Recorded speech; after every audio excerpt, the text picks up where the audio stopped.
28 सितंबर 2025 सैलाब 2025। इस वक्त मैं मौजूद हूँ मौदा बेट मुलाली और बस्ती काले बलोच में। यहाँ पर सैलाब काफ़ी हद तक यहाँ पर आया था और सैलाब की वजह से ये देखें, ये जो हैंडपम्प थे, नलके थे, वो भी ख़त्म होते चुके हैं, इंतहाई नकारा हो चुके हैं, इनका पानी तक भी नहीं आता।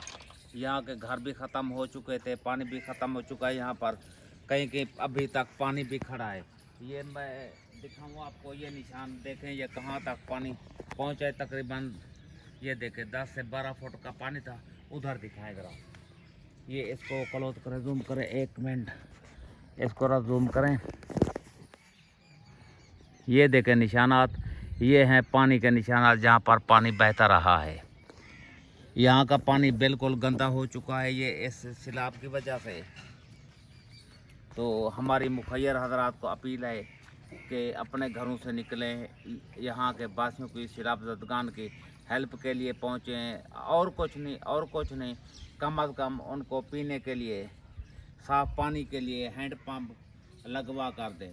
ये कार्य सवाब है। हमारी रिक्वेस्ट है, हमारी अपील है मुखैर हजरात को कि यहाँ आकर इनको कम अज़ कम ये नलके लगवा कर दें, ताकि वो साफ़ पानी पीकर अपनी नई ज़िंदगी का आगाज़ करें। शुक्रिया, मेहरबानी।